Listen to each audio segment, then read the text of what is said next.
Vamos abrir a palavra de Deus, amados. No livro de Mateus, Mateus capítulo 9. Mateus capítulo 9, nós vamos ler do verso 9 até o verso 13. Mateus 9, do 9 ao 13. Diz assim: E Jesus, passando adiante dali, viu assentado na recebedoria um homem chamado Mateus, e disse-lhe: Segue-me. E ele, levantando-se, o seguiu. E aconteceu que, estando ele em casa sentado à mesa, chegaram muitos publicanos e pecadores e sentaram-se juntamente com ele e seus discípulos. E os fariseus, vendo isto, disseram aos seus discípulos: Por que come o vosso mestre com os publicanos e pecadores? Jesus, porém, ouvindo isto, disse-lhes: Não necessitam de médico os sãos, mas sim os doentes. Ide, porém, e aprendei o que significa misericórdia. Quero e não sacrifício, porque eu não vim a chamar os justos, mas os pecadores ao arrependimento. Amém.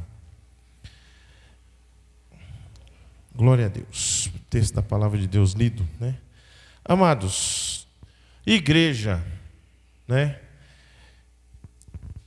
Quando estava meditando nesse texto da palavra de Deus, algumas coisas vieram ao meu coração sobre a igreja. Hoje nós temos no meio, não falo no meio evangélico, mas na nossa nação, no planeta, um grupo novo. Não é novo, mas é um grupo que tem se levantado, que tem crescido muito, que são os chamados desigrejados. Pessoas que, a definição é, pessoas que se dizem cristãs, mas que não possuem qualquer vínculo com comunidade nenhuma cristã. Então existe esse tipo de pessoa hoje. E é interessante que nos anos 90, esse tipo de pessoa esse grupo era cerca de 30%. Quando chegou 10 anos depois, se tornou um grupo de 33% a 35%. E hoje está em torno de 43%. 43% a 47% da população, né? E olha que coisa interessante. Desse grupo, desses 47%, aí você imagina que esses 47% a gente transformou agora em 100 para dividir eles. Desses 100, 49% desse grupo são pessoas que frequentam uma igreja pelo menos uma vez ao mês. Eles vão uma vez ao mês na igreja, né? Também tem um grupo que 8% desse grupo são pessoas que frequentam raramente. Sabe aquelas que vão às 4 festas do ano da igreja? Aniversário da igreja, Natal, na Páscoa vai, né? Por aí vai. Há um outro grupo de 10% que nunca frequentaram uma igreja, mas eles se falam que são evangélicos. Eu sou evangélico. Eu não vou na igreja não, mas eu assisto o culto pela internet, vejo pregação e por aí vai. E 33% são de pessoas que já foram ativos na igreja, mas eles romperam o relacionamento com a igreja, por algum motivo, algum problema. E quando a gente traz para o contexto do Brasil, isso aí é no mundo inteiro, tá? Quando a gente traz para o contexto no Brasil, né? Esses desigrejados são pessoas que têm famílias que são cristãs e eles são cristãos nominais. Ah, minha família é lá da igreja presbiteriana. Aí ele se diz cristão, né? Outros se dizem evangélicos por causa de uma breve experiência que tiveram. Eu sou cristão, eu tive uma experiência com Deus, né? Um outro grupo transita de igreja em igreja, mas não estabelece vínculo. Eu vou na Batista, eu vou na Quadrangular, vou na Presbiteriana, vou na Assembleia de Deus, e não tem vínculos. Mas o grupo que mais chama atenção é aquele grupo que já tiveram um forte vínculo com a igreja, mas romperam por algum problema que aconteceu, algum problema sério, né? E isso traz alguns pensamentos para nós, né? Quando estava preparando essa palavra, 3 coisas veio à mente. Igreja é um lugar de gente complicada. Você concorda comigo ou não? Sim? Quem falou sim bem forte aí? É isso mesmo. Igreja é um lugar de gente complicada. Quem vem para a igreja ouvindo aquele ditado, vai para a igreja que vai acabar seus problemas. Isso é uma mentira. É mentira isso. Porque é um lugar de gente complicada. E de quem é a culpa disso? Vamos ver se você vai acertar. De quem é que você acha que é a culpa? Alguém tem... Oi? De cada um. Vamos lá. Quem mais? Alguém tem outra opinião? Natureza pecaminosa. Vamos lá. Mais alguma opinião? Não? A culpa é de Jesus, irmãos.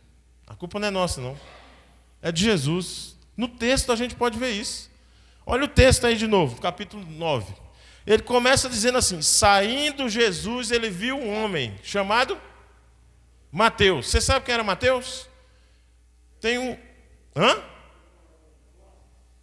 Isso, cobrador de impostos. Olha que coisa interessante sobre esse Mateus. Tem um pintor chamado Caravaggio.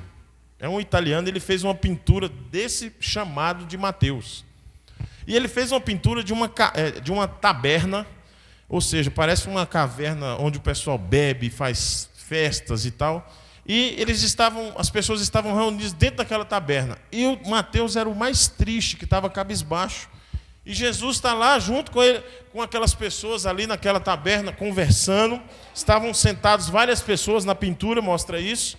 Né? Depois, se você quiser entrar na internet, você digita lá Caravaggio, pintura sobre Mateus, você vai ver a pintura lá. E ela retrata bem isso. Jesus, ele vê um homem. Só que todos que estavam naquela taberna, na pintura, ele traz um entendimento de que eles enxergavam um publicano, um traidor. Por que traidor? Era um cobrador de impostos do império. Traidor. E era corrupto. Era um cidadão que, se você fosse falar assim, vamos escolher uma pessoa para a gente levar para a nossa casa, Mateus não seria a pessoa que você ia escolher. Primeiro porque era traidor. Corrupto. Quem vai querer uma pessoa dessa perto de você? Só que Jesus, ele vê um homem com seus dilemas, com suas dores e suas frustrações ali. Ah, pastor, mas como é que o senhor tem essa convicção? No verso 9 ao 13 não aparece isso. Mas lá na frente, no verso 36, Jesus fala assim, ó, o texto fala assim: ao ver as multidões, Jesus teve o quê? Compaixão delas, porque estavam aflitas, desamparadas, como ovelhas sem pastor. Mateus fazia parte dessa turma, que estava desamparado, como ovelhas sem pastor. Então a igreja é um lugar complicado, a culpa é de Jesus. Porque Jesus, ele não olha quem você é, ele não olha se você é uma pessoa chata, se é gente boa, se é fofoqueiro, se não é. Ele olha para o seu coração, ele quer transformar a sua vida. Então, se a igreja é um lugar de gente complicada, é porque Deus nos trouxe aqui para transformar o nosso coração. Por isso que, além de ser um lugar, pode ser um lugar complicado, a culpa é de Jesus chamar essas pessoas para a casa dele, para o reino dele, mas ele faz isso como um alvo de olhar amoroso para nos transformar. Um olhar de Jesus é um olhar amoroso. Ele viu aquele homem. Saindo, Jesus viu um homem.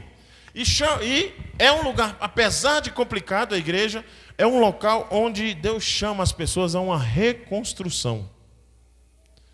Sabe o Mateus que é chato, o Mateus que é corrupto, que é traidor, que é publicano, que não vale nada aos olhos humanos? Para mim ele é especial, eu posso fazer dele um homem transformado. Por que a gente pode ver isso? No verso 6 e 7 do texto que nós lemos do 9 ao 13, né? Mas o 6 e 7 aí de Mateus 9 fala assim, né? Jesus, eu vou resumir a história. Jesus tem uma voz de autoridade. O que é que ele faz? Ele fala ao paralítico: levanta-te, pega a sua maca e vai para casa. O que é que ele fez? Ele se levantou e foi. Voz de autoridade. Mateus ouviu uma voz de autoridade. Mateus, segue-me. O texto não fala que Mateus questionou, não fala que Mateus discutiu, fala só que ele levantou e seguiu. Uma outra coisa que nós podemos ver aqui, a palavra de Deus, a igreja, apesar de ser um lugar de gente complicada, é um lugar para reconstrução, porque Deus chama o homem para uma atitude de mudança, de ruptura, para iniciar um novo processo. É como se a partir de hoje Mateus carregasse no peito uma placa: olha, desculpe os transtornos, eu estou em obras. É uma atitude de ruptura. Ele fala: siga-me, Mateus. Ele levantou e foi. E muitas vezes a gente pode pensar assim, como o ser humano natural do dia, o homem pensa, né? Ah, mas ele está cheio de defeitos, está cheio de falhas. Tem uma frase interessante de um escritor chamado Dostoiévski, que fala o seguinte: o fato de eu andar cambaleando pelo caminho não muda o fato de que este é o caminho. Eu posso estar cambaleando, mas eu estou indo. Eu não parei, eu continuo na ida, na jornada. É como uma pessoa que, se ela fumasse 20 cigarros por dia, e ela começasse a ouvir você evangelizando ela todos os dias, e você está falando do amor de Deus, falando que aquilo ali ele precisa largar, e ele tomou a decisão de largar, e quando ele chega na semana seguinte que te encontra, ele fala triste: infelizmente essa semana eu fumei 5 cigarros. Na verdade, a resposta que você tem que dar é diferente. Não, peraí, você deixou de fumar 15. Nós progredimos. Mas nós temos a tendência de pensar o negativo. E Mateus, Deus faz uma atitude de ruptura com ele aqui. Então a igreja é lugar, gente complicada por culpa de Jesus. Mas a igreja é um lugar de transformação, também por meio de Jesus Cristo. É Ele que faz a transformação. Mas na igreja também é lugar de amigos complicados. Sim ou não? Tem gente complicada na igreja, né? Tem amigos complicados. Se você ler o texto, verso 10 agora, fala assim, ó: estando Jesus aonde? Ele estava onde? Olha no texto aí. Em casa. Estava na casa dele, hein? Não estava na casa de ninguém, estava na dele. Jesus em casa. Foram comer com eles os discípulos. Se fosse só os discípulos, estava tranquilo, não ia dar problema, ninguém ia falar mal, ninguém ia criticar. Só que o texto fala que quem foi mais? Publicanos e pecadores. Gente que realmente não combinava de estar com Jesus aos olhos dos fariseus, né? Então é gente de amigo, é lugar de amigos complicados. Igreja é lugar que vai chegar uma pessoa aqui que às vezes é totalmente... Você fala assim: meu Deus do céu, esse cara aí é pervertido, é perdido. O que é que ele está fazendo aqui na igreja? Igreja é lugar de amigos complicados. Igreja é lugar de gente que você vai olhar e fala: meu Deus do céu. Por isso que Paulo escreve lá assim, ó: suportai-vos uns aos outros. De amigo complicado. Não é? Eu sou uma pessoa difícil também, não é só você que é, não, eu também sou. Eu me lembro no dia que eu fui casar com a França, a mãe dela, esse cidadão aqui, ignorante, grosso demais, sabe? A mãe dela olhou para ela e falou assim: você tem certeza que você quer casar com esse rapaz? Esse menino é grosso demais, velho. Lugar de gente complicada, lugar de amigos complicados. Mas interessante que essa turma de amigos complicados foi essa turma que Jesus falou: eu não vim para os sãos, eu vim para os doentes. Então nós não podemos esperar, quando alguém fala para você: eu quero ir lá na sua igreja. Ah, pode ir lá só tem gente abençoada, lá não tem problema. É mentira, gente, para de mentir. Você vai arrumar mais um problema, porque enquanto você não está buscando a Deus, o diabo está igual um pitbull quietinho lá, não está mexendo com você. Mas na hora que você toma a decisão de andar com Deus, você arrumou um problema. Aos olhos humanos, tá, irmãos? Então é um lugar de amigos complicados, né? Um lugar de gente complicada, ou seja, que tem amigos complicados. Mas é também um lugar onde, infelizmente, existe muito alvo, as pessoas são alvo de críticas. Presta atenção no verso 11. Vou ler nessa versão aqui, ó. Vendo isso, os fariseus perguntaram aos discípulos dele. Presta atenção aqui, a visão, como a visão, quando a gente olha com um olhar de Deus, do Espírito Santo agindo através da nossa vida, é importante. Os fariseus olharam para Jesus, primeiro que eles estão nem na casa deles, eles estão na casa de Jesus, né? Ou seja, o que eles estavam fazendo lá? Olhando a vida dos outros. Aí eles, vendo isso, o que os fariseus falaram? Por que o mestre de vocês se senta com publicanos e pecadores?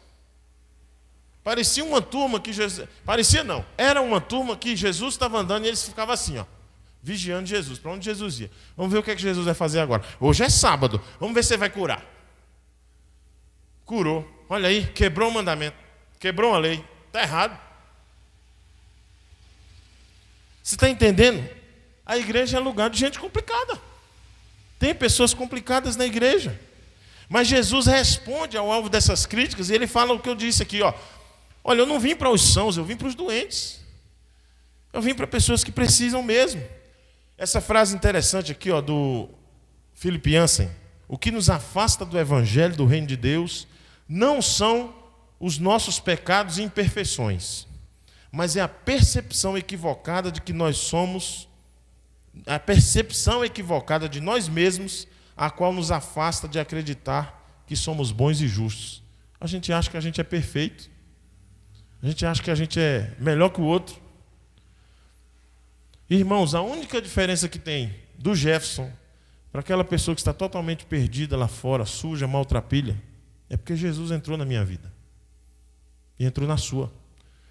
Nós somos tão pecadores quanto eles, não é? E Jesus fala para eles assim: olha, vocês precisam aprender, desejo misericórdia e não sacrifícios, pois eu não vim chamar justos, mas pecadores ao arrependimento. Então, se a gente é um lugar de gente complicada, nós precisamos começar a entender que Deus nos chamou para algo grande, para algo precioso, porque nós somos o farol da graça, mesmo sendo um lugar de pessoas complicadas, difíceis, nós somos o farol da graça. Philip Yancey fala isso. O farol da graça para o mundo, as pessoas olham para nós. E mesmo que elas olhem e falem assim: ih, rapaz, olha, a irmã Priscila está toda errada. Realmente, mas eu estou no caminho, estou cambaleando, mas estou no caminho. Ah, mas aquele irmão pecou. Irmãos, esse é o maior argumento que as pessoas têm usado hoje para tentar desvalorizar ou diminuir os nossos questionamentos contra os pecados do mundo. Quando você vai se posicionar contra qualquer coisa, seja aborto, qualquer coisa, quando você se posiciona, mas na igreja tem gente que é pecadora.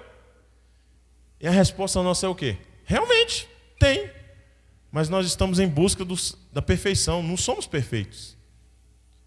Ah, mas por exemplo, se você chegar e falar assim: olha, isso está errado, o homossexualismo é errado, aí a pessoa fala assim: ah, mas tem pastor que é ladrão. Realmente, porque é pecador. A igreja é lugar de gente complicada mesmo. Mas olha que interessante, não é só a questão da igreja, tem outra questão que é importante que a gente precisa entender aqui, e eu queria que você prestasse bastante atenção nisso, né? Não é só a igreja que é lugar de gente complicada, não. A igreja também tem outro ponto aqui interessante. A igreja é um lugar de discurso complicado. Você vai entender, já já. Por que é um lugar de discurso complicado? É um lugar de gente complicada. Amigos complicados, gente que critica, né? Gente que é problema, gente que vem com problemas, e por aí vai. Mas é também um discurso complicado. Vamos entender aqui os discursos que nós vemos hoje. Daqui a pouco nós vamos continuar na leitura do texto aqui. Existem alguns discursos hoje. Venha para a minha igreja que hoje você vai receber a bênção do martelo da unção. Você já viu isso? Eu vi esses dias na internet. Venha para a minha igreja que você vai ser abençoado pela vassoura consagrada. Já viu também, né? Eu vi esses dias. Eu pesquisei algumas para... Agora a que eu mais fiquei arrepiado foi: essa aqui vai servir até para o piso da nossa igreja. Venha buscar o cimento da bênção. Quando eu vi isso, eu falei: gente, esse povo tem criatividade demais. O cimento da bênção, a caneta ungida, né? A semente da fé. Irmãos, essas coisas atraem. O cajado que pode abençoar a sua casa. Pendura o cajado na porta lá que as bênçãos virão. A última que eu vi foi a pior de todas. Se você tiver oportunidade, compre o fígado e peça para ir com o sangue, para que você possa aspergir o sangue na porta da sua casa. Essa para mim foi a gota d'água, a pior de todas. Mas são discursos que agradam o coração das pessoas. Por quê? São coisas palpáveis. Porque o homem gosta, o ser humano ele gosta do misticismo, de pegar. Olha, se você comprar o cimento da bênção, ele leva para casa, crendo que aquilo ali vai abençoar ele. Não é porque não conhece a Bíblia. Mas olha porque o discurso da igreja verdadeira que prega o evangelho é complicado. O discurso de Jesus ele vai contra a natureza do mundo hoje. Jesus vem e fala assim, quando fala de inimigos, o que é que Jesus diz? Amai os vossos inimigos e orai pelos que vos perseguem. Isso não atrai não, irmãos. Irmãos, nós vamos fazer aqui a campanha da oração pelos inimigos. Você vai ver, você acha que vai vir alguém? Não vem não. Discurso complicado. Outro discurso complicado. Contra ofensas. Alguém te ofendeu, te magoou. O que é que Jesus fala? Se alguém ferir a tua face direita, ofereça-lhe também a outra face. A campanha das das ofensas. Se você foi ofendido, chama o seu irmão, aquela pessoa que te ofendeu, para vir te ofender do outro lado. Não vai ter isso, irmão. Porque isso não é atrativo. É um discurso complicado. Não é? Terceiro, ó, quando fala sobre liderança, o que nós vemos aí fora é o seguinte: cada dia que mais os ministérios, os pastorados de igrejas aí, o pastor está lá no centro, é aquele cara que é a quarta pessoa da Trindade lá, né? E olha o que Jesus fala sobre liderança: o maior entre vós seja o menor, e quem governa seja aquele que serve. Difícil isso, né? E mais um aqui para a gente fechar essa parte. Sobre ser discípulo. Se você quer ser meu discípulo, renuncie tudo o que você possui para que você seja meu discípulo. Se você não renunciar, você não é meu discípulo. É um discurso complicado. Jesus está quebrando todas as narrativas. Você não precisa abrir o texto lá, mas em Lucas 9, no capítulo 9 de Lucas, né, Jesus faz algumas coisas interessantes. Do verso 1 até o 9, Jesus ensina e envia os discípulos a pregar e a curar. Do verso 10 até o verso 17, ele, diante de uma multidão, ele multiplica pães e peixes, ele cuida do povo. Depois do 18 ao 20, ele questiona os discípulos acerca da identidade, fala com eles: e aí, como é que vai ser? Vocês vão ficar em cima do muro ou vamos trabalhar? Questiona eles. E por último, Jesus dá um discurso. No clímax do discurso dele, ele fala assim: olha que discurso complicado para o cristão que quer viver seriamente nesse mundo aí fora. Jesus os advertiu, verso 21 e 22, diz severamente que não contasse a ninguém isso, e disse: é necessário que o Filho do Homem sofra muitas coisas e seja rejeitado pelos líderes religiosos, pelos chefes dos sacerdotes, pelos mestres da lei, seja morto e ressuscite ao terceiro dia. Jesus dizia a todos: se alguém quiser acompanhar-me, negue-se a si mesmo, tome a sua cruz e siga-me. 3 coisas acontecem aí. Jesus está dizendo: olha, você quer me seguir, meu querido? Então, primeira coisa, fala que você não vale nada. É um discurso complicado isso. Porque o discurso que está sendo pregado aí fora é dizendo assim: olha, você é muito importante. Você vale muito. Aos olhos de Deus, quando a gente vai pregar o evangelho, eu não sou nada. Negue-se a si mesmo. Segunda coisa, lá fora está falando assim: olha, você vai ser abençoado, você merece ser feliz, merece muita alegria. Jesus está falando: toma a sua cruz. Transformação, tem que mudar a sua vida. Vai de encontro à pregação que nós estamos vendo aí fora hoje. Vai de encontro à pregação desse evangelho que o mundo está anunciando aí. Olha que coisa séria isso, irmãos. Igreja é um lugar de gente complicada, é um lugar de discurso complicado. Isso a gente não tem dúvida. Mas há uma terceira coisa também. Igreja é um lugar de uma proposta complicada. Por quê? Olha essa frase de William Temple. A igreja é a única sociedade cooperativa do mundo que existe em benefício daqueles que não são membros. Você vem para a igreja, se torna membro da igreja, e quando você se torna membro, a gente chama você: vamos lá para o mundo agora, atrás das pessoas que estão perdidas. Ela não tem benefício aos olhos, o entendimento do evangelho de que não é para mim os benefícios, eu tenho que trabalhar para ganhar outros para Cristo. É uma proposta complicada. Ela só é igreja quando ela é para os de fora. Eu não posso ser igreja para os de dentro. Eu tenho que ser para os de fora para ganhar gente para Jesus. E Jesus traz uma orientação interessante sobre isso. Quando você pega do capítulo 5 de Mateus, verso 1 até o capítulo 9, verso 34, Jesus ele apresenta o seu ministério. Ele passa ali ensinando, pregando, curando, até o verso 35 do texto que nós do capítulo 9. Nós lemos do 9 ao 13. Ele passa até o verso 35, ensinando, pregando e curando pessoas. E ele faz isso por quê, irmãos? Porque Jesus tem um propósito. Uma proposta que é complicada para nós. É uma palavrinha chamada compaixão. Olha o verso 36 do capítulo 9. Ao ver as multidões, ele teve compaixão delas, porque estavam aflitas. Isso te lembra o verso 9? Saindo Jesus, ele viu um homem. Ele enxergou um homem e teve compaixão. Por quê? Porque Jesus tinha um coração movido na direção daquelas pessoas que sofrem.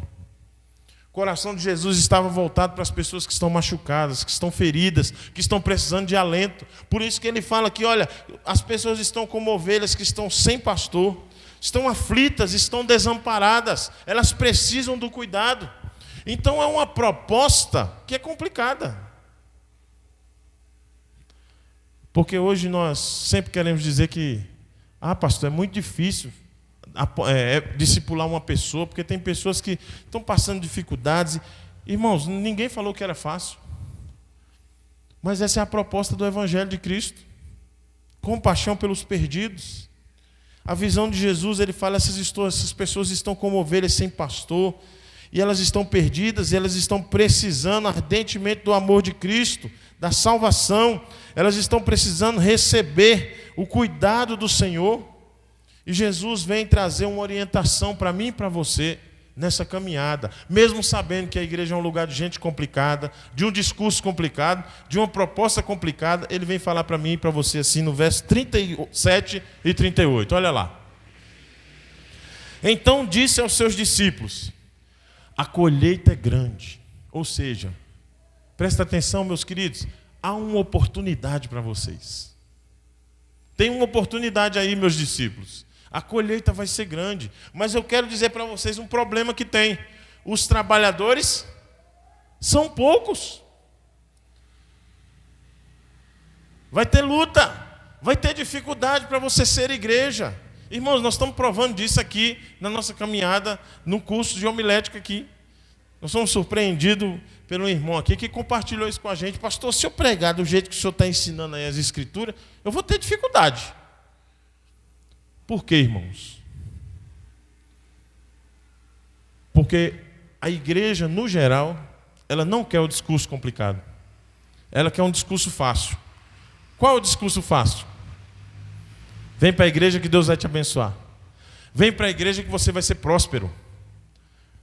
Campanha, eu vi a semana passada na internet. Mandaram para mim no WhatsApp, eu tenho no grupo de pastores que eu participo da minha turma.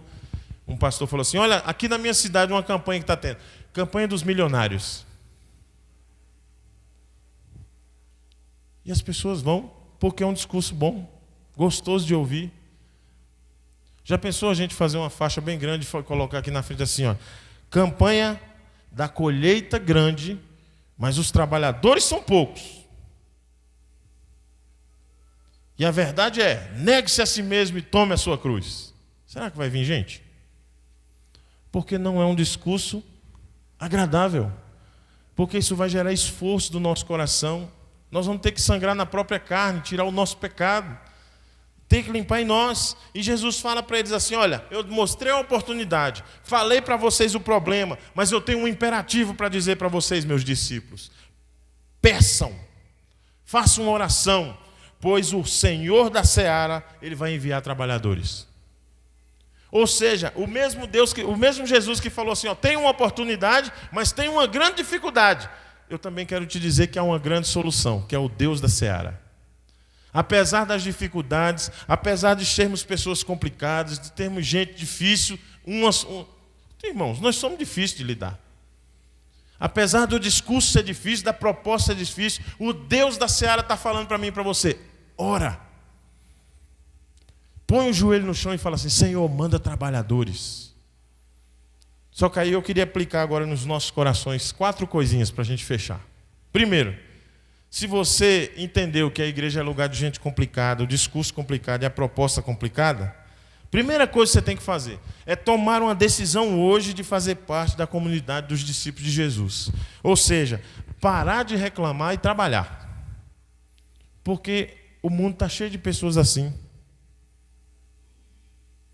que reclamam da vida. Se você parar na fila de um banco, você vai ver gente reclamando. Você começa a ficar na fila do banco, começa você fazendo isso, só para iniciar o start da conversa. Você está na fila do banco e fala assim: demora essa fila de banco, né? Aí o cara já fala: o Brasil está uma destruição, está difícil. Cada um vai começando a levantar uma crítica. Ou você vai numa loja e fica 2 minutinhos lá, a moça não te atende, você fala assim: essa loja não presta. Os atendentes, cadê os atendentes? É assim. Porque nós temos, a nossa natureza é sempre para o mal, é para o pecado. Saia da zona de conforto, irmão. Tá muito bom ser cristão do jeito que tá, pastor, é bom demais. Tá gostoso assim, né? Eu conversei ontem com o Rogério, batendo papo, e na última plenária dos homens, a gente se desafiou. Eu falei, irmão, nós precisamos fazer um movimento com os homens da nossa igreja. E nós estamos sonhando em fazer no último sábado uma programação aqui só para homens. Para quê, irmãos? Para a gente começar a sair da zona de conforto. Para acordar, tomar uma postura. Eu falei aqui já sobre o exemplo da galinha e do ovo. Você lembra disso que eu falei aqui? O café americano ele é feito de ovos, bacon e feijão. Né? Se tem mais alguma coisa, eu não lembro. Mas o café da manhã normalmente é esse, do americano. Aí eu falei duas palavrinhas, envolvimento e comprometimento. A galinha, ela está envolvida no lanche, no café da manhã, porque ela se envolve com o ovo, ela dá o ovo para que seja feito o ovos mexidos lá, né? Mas o porco, ele está comprometido, porque ele tem que morrer para que o bacon seja usado. E muitas vezes na igreja nós estamos envolvidos. O que é envolvidos? Ah, está precisando lá para o piso, vou doar.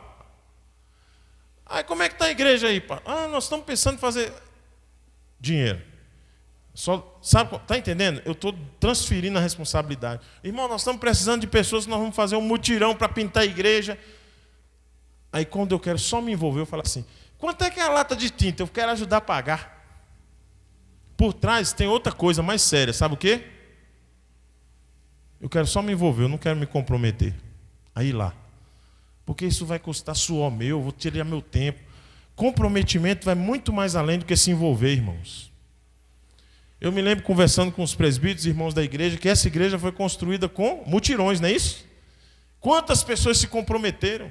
Gente que veio aqui bater a laje, ajudar, mexer massa e tal. E teve irmãs que vieram, não sei se fizeram vaca atolada. Fizeram? Vaca atolada, as irmãs vêm e fazem enquanto os irmãos estão sentando cimento para lá já fora, o cheirão da comida subindo e o povo trabalhando. Comprometimento é diferente de envolvimento. Eu preciso sair da zona de conforto. Então, torne-se um discípulo de Jesus de verdade nesse lugar. Segundo, torne-se um instrumento para curar pessoas na sociedade. Enquanto Deus vai curando você, deixe Ele usar você para curar outros. Nós temos uma desculpa de falar assim, não pastor, não estou preparado para evangelizar ainda não, porque eu estou cheio de problemas, sabe? Irmãos, dá uma olhada na história de cada discípulo, dos 12. Vê se você acha um que não tinha problema. Vamos pegar o mais pesado dele, Pedro. Ignorante, rapaz. Difícil de lidar, Jesus estava dando aula no meio do caminho com ele. Pedro partiu com a espada, e todo mundo ia achar bonito, né? Ele partiu, foi lá, cortou a orelha, e Jesus olhou. Não é assim não, irmão. Ó. Foi lá, colocou a orelha no lugar. Foi isso que eu te ensinei não, Pedro. Deu uma aula nele no meio do caminho. Ou seja, não é você esperar primeiro ser curado para transformar a vida de outros. Não, enquanto Deus vai trabalhando em você, você vai tendo experiência para abençoar o outro. E assim vamos crescendo no Evangelho. Terceiro, olhe para as pessoas com um olhar, com o mesmo olhar de Jesus, de compaixão. No nome de Jesus, não olhe com altivez. Olhe com compaixão para o próximo. Tem gente que está precisando do nosso abraço, vai lá e dá um abraço. Tem gente que está precisando de um conforto, de uma palavra, manda uma mensagem para ela.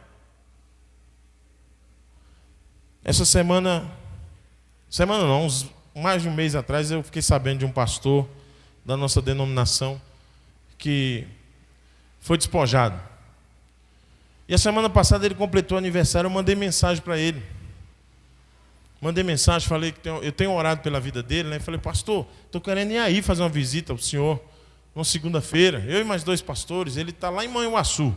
Ele é daqui de BH, mas está em Manhuaçu. Aí ele falou, rapaz, você é o primeiro que fala isso comigo. Falei, eu senti isso no coração, irmãos, porque nós somos todos pecadores. O seu pecado não é menor do que o pecado de um irmão que mentiu, não. Nós é que fazemos níveis de pecado, irmãos. Ah, um irmão roubou o dinheiro ali, o outro contou uma mentira. Para mim é assustador ver o cara roubar, mas para Deus ele vai olhar os dois como pecado, os dois levam o mesmo ingresso para o inferno. E eu mandei mensagem para ele, ele agradeceu muito. E eu falei, varão, eu não estou isentando você dos seus erros não, mas quero te dizer que nós estamos juntos aí, ó. precisar da gente, vamos orar, vamos caminhar. No que tiver à disposição que eu puder te ajudar. E eu estou para ir lá com o pastor Júnior Madureira e com o Rafael lá visitar ele. A gente está querendo ir lá. Para quê, irmãos? Para ter um olhar de compaixão de Jesus. Pastor, mas como assim? Um exemplo bíblico claro. A mulher adúltera, é ou não é? Jesus chega na roda lá, eu fico imaginando Jesus chegando, todo mundo com a pedra. Vou pegar essa maior, porque eu quero acertar a testa dela. Aí o outro, vamos lá. Todo mundo rodeando, Jesus chega no meio, começa a escrever no chão. Aquele que não tiver pecado, pode atirar a primeira pedra. E começa os caras tudo soltar a pedra no chão e vazar fora. E é interessante que Jesus olha para a mulher e fala assim, onde estão os que te acusaram? Não estão mais aqui, né? Pois é, nem tão pouco eu te condeno. Vai e não peques mais. Se arrependa, mude sua vida. Toma uma posição diferente. Mas nós, seres humanos, não somos assim. Eu gosto muito de usar essa frase da Maria Regina, uma colega da minha esposa lá de São Paulo, que ela falou assim, nós falamos tanto sobre amor, mas na hora de colocar em prática o amor, a gente não coloca.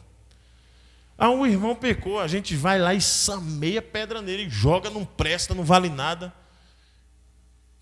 É como o meme que tem na internet, tá? 2 filas assim. A fila de abençoar e de agradecer e a fila de criticar. Aí a fila de abençoar tem umas 5 pessoas. A de criticar tem 1 milhão. Nós temos que ter o olhar de Jesus, de compaixão. Naquela multidão tinham pessoas difíceis, complicadas, gente que não dava nem para se relacionar, mas Jesus estava lá com eles. Então tenha compaixão, tenha empatia pelos que sofrem, acolha e abraça os oprimidos, em nome de Jesus. E em último lugar, ore para que Deus levante mais trabalhadores. Mas eu não quero que você ore assim. Senhor Jesus, a igreja de Independência está na bênção lá. O Senhor podia levantar umas pessoas lá para trabalhar na igreja?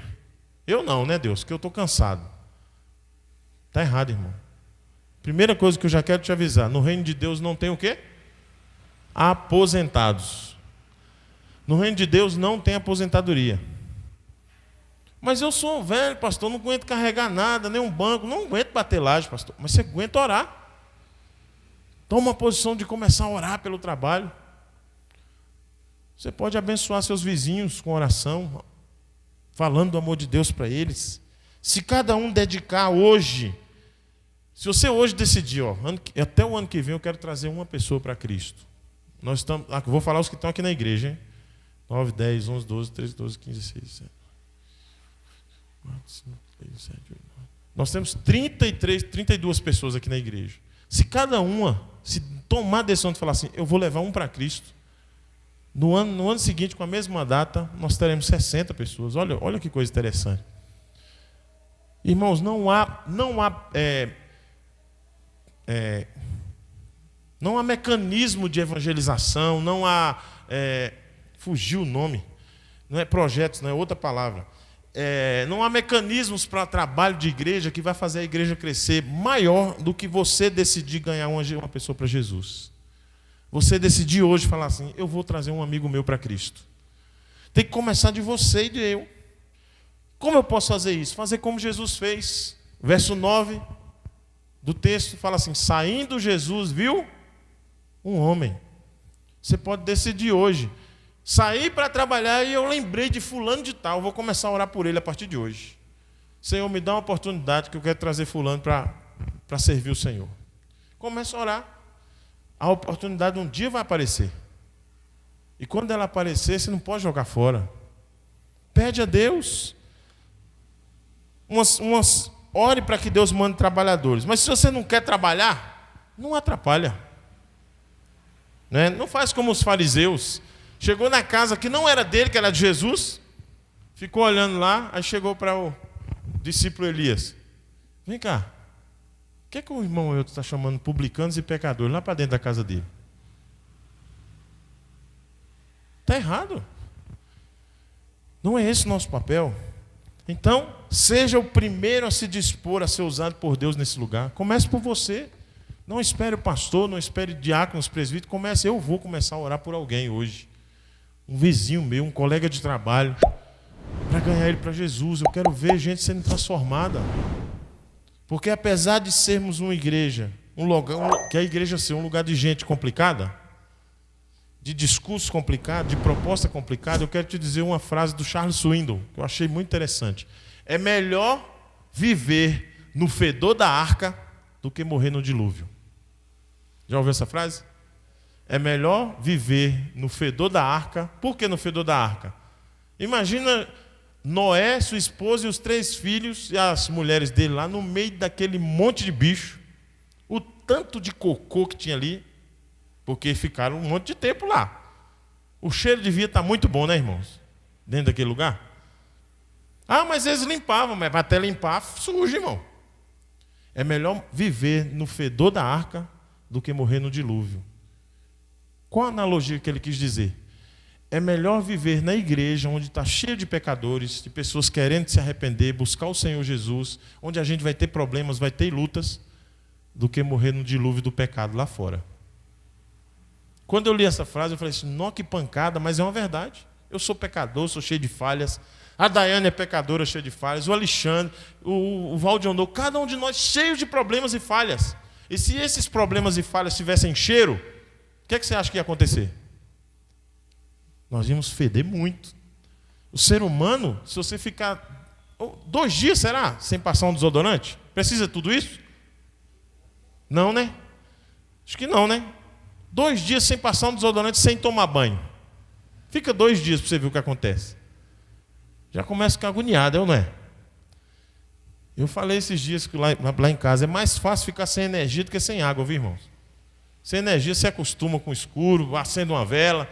Quem morou na roça está acostumado já, né? Mas sem água, só a graça.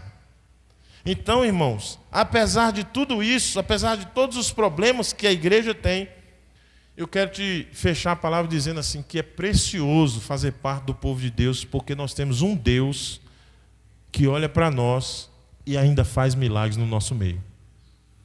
Ah, tem gente complicada? Tem, mas eu continuo fazendo milagres. Ah, o discurso é difícil de pregar? Pode pregar que eu vou fazer a obra, que o Espírito Santo vai agir. A proposta é complicada? É complicada, mas nós temos um Deus que está do nosso lado, que é maior que está em nós do que o que está no mundo. Então, no nome de Jesus, eu desafio você a ser um discípulo do Senhor nesse lugar.